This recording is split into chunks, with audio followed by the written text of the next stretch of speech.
Assalamu alaikum wa rahmatullahi wa barakatuh, and welcome back to Hilaal Live. My name is Fahraaz Patel. We say Jazakallah to you for staying with us. I'd also like to say Jazakallah to my colleague Luqman for taking you through that first 1 hour. Of course, if you are a Johannesburg resident, it's not good news. Randwater says the maximum length of this week's planned water outage has increased by several hours, with full restoration now expected on Friday morning rather than Thursday afternoon. Now, residents of the city are being hit with those water outages, which have started today. But the question is, could more have been done in order to prepare citizens for even more about these days? Joining us now is Dr. Anthony Turton, who is a professor at the University of Free State Centre for Environmental Management, and is also a member of the South African Water Chamber. Dr. Turton, good evening, and thank you so much for joining us on Hilaal Live. Good afternoon to your listeners. Thank you for having me. No, it's an absolute pleasure. Dr. Turton, right, I want to start off because, of course, planned maintenance, and I'm going to stress the word planned, is there, but there are a lot of Joburg residents that are irked about this. They're upset about this.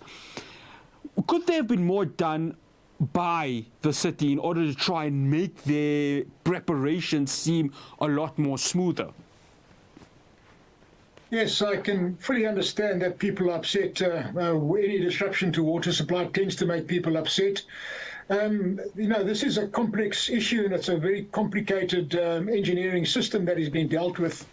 If we want to apportion any blame, then we have to go back a decade or more to the long-term strategic planning, because what should have happened 10 or even 20 years ago was the future projections of population growth in the city should have been taken into consideration, and infrastructure should have been upgraded accordingly at least a decade or two previously.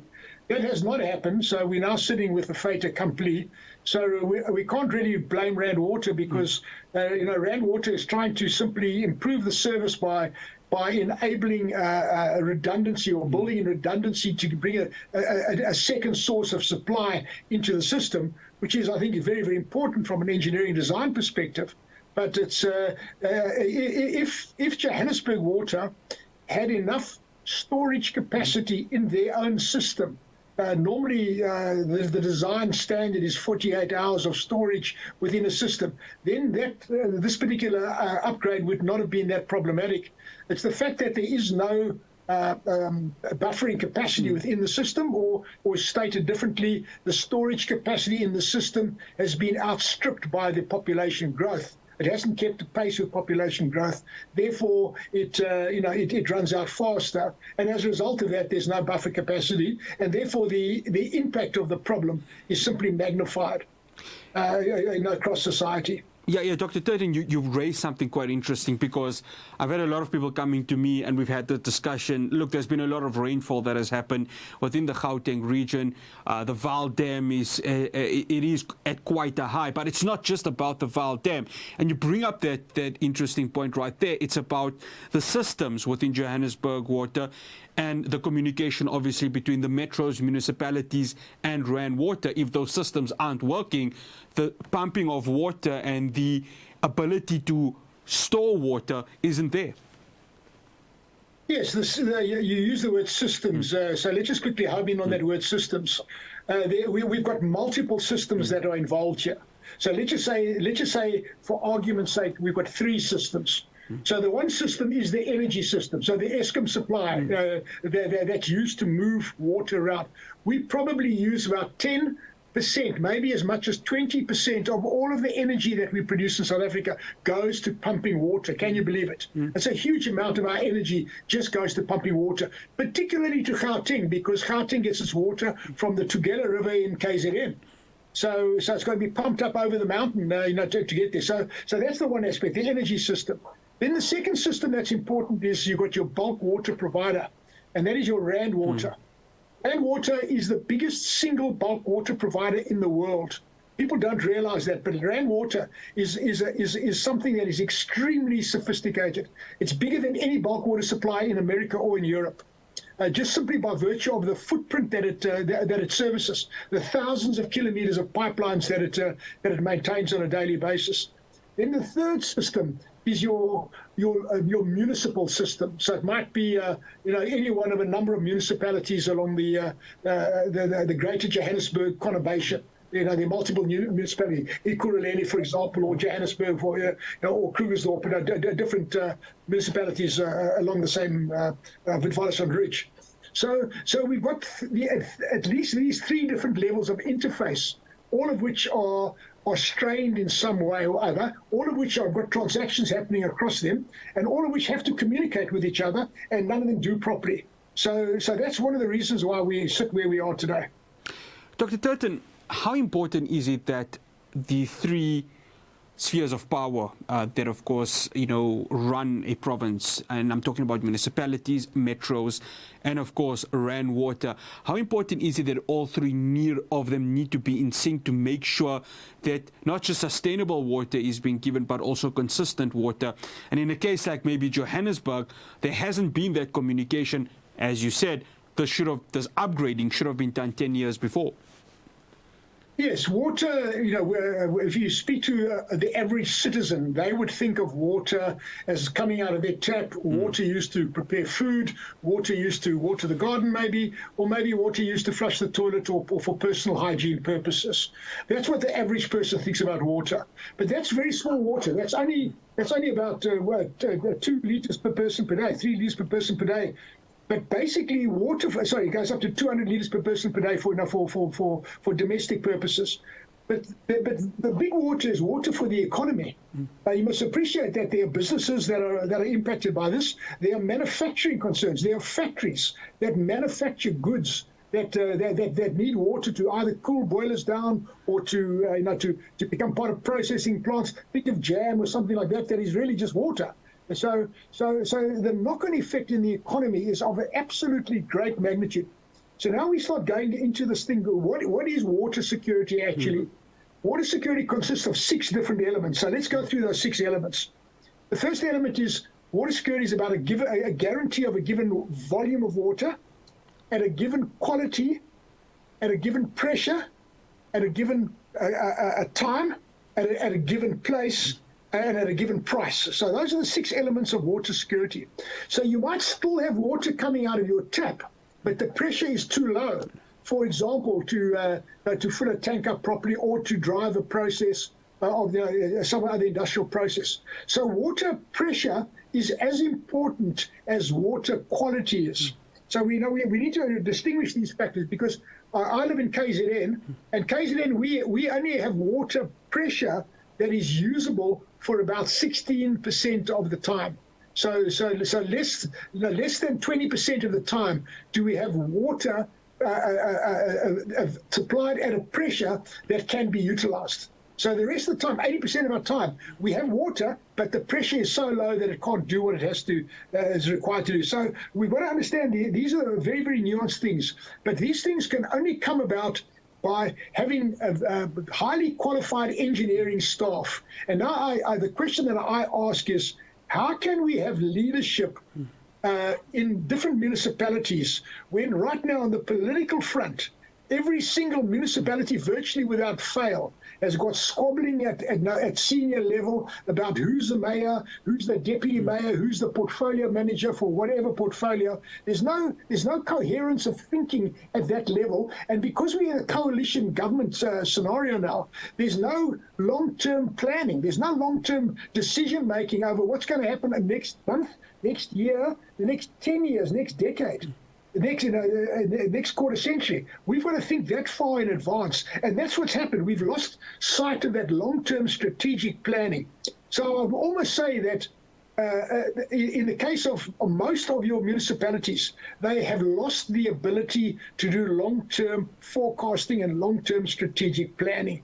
And because of that, we haven't done maintenance for so long, and we haven't upgraded systems for so long. So probably for the next decade or two, assuming we can get it right now, for the next decade or two, we're going to live with this backlog crisis. And at best, we're going to be slowly catching up. But at worst, it's going to get actually worse than it is at the moment. So we really have to think very seriously about the people that we vote for. We have to really task them and actually hold them accountable if they don't do the proper planning, because these things are very, very complex systems, and they're not easy things to fix up. And that's where I end the conversation with this final question, Dr. Turton, governance, because we've seen obviously the cholera outbreak that happened in various parts of the country. Not much was really done to try and solve that out. So how important now is governance in trying to make sure that when a situation like what we're having in the city of Johannesburg does not happen again, that there is foresight in terms of making sure water security is there?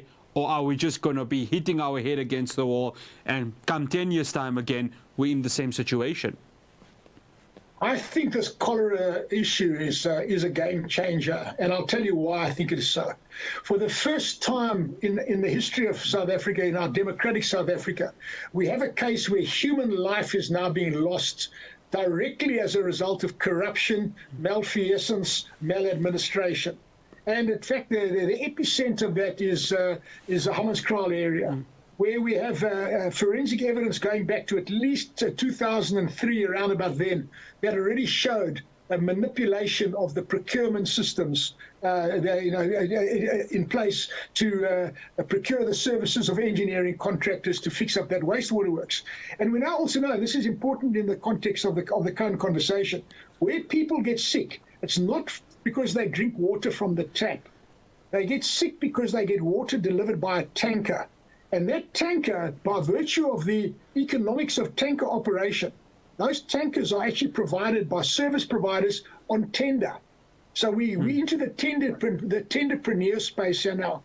And this is a very dangerous place to be in, because once you've got tenderpreneurs that are now making money out of supplying tanker services, they are also incentivized to start destroying the system, to sabotage the system, so that their tender can be extended. And this is what we're seeing happening in different parts of the country now. Tenderpreneurs are damaging infrastructure. I'm busy with a case at the moment now in the Free State, where tenderpreneurs are damaging the sewage infrastructure in order to get tenders.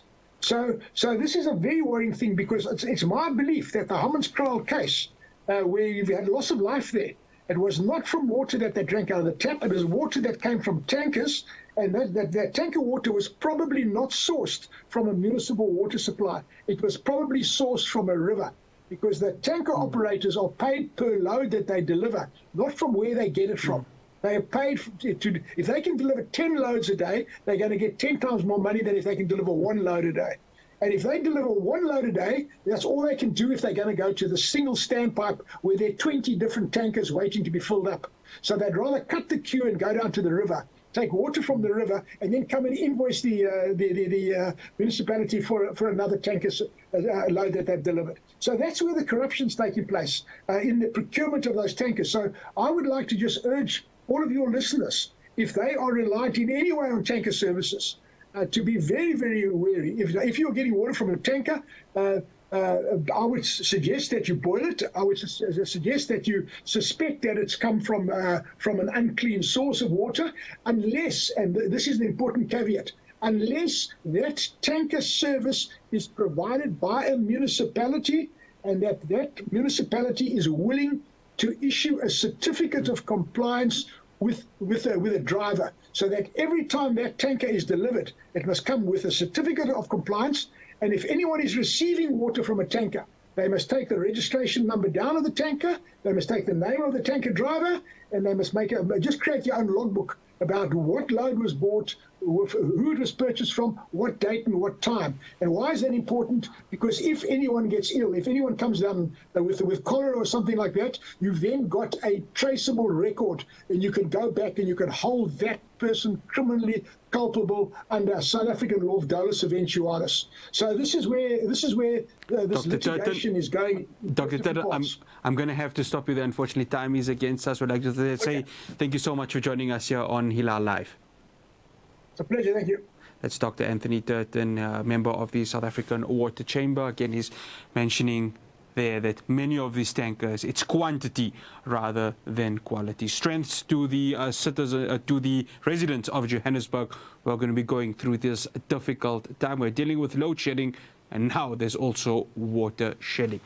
After the break, I chatted to Francois Rogers. He's from the Democratic Alliance in KwaZulu-Natal. They've partnered with the IFP, a service delivery pack, to help the people of KwaZulu-Natal in terms of service delivery. Do stay tuned.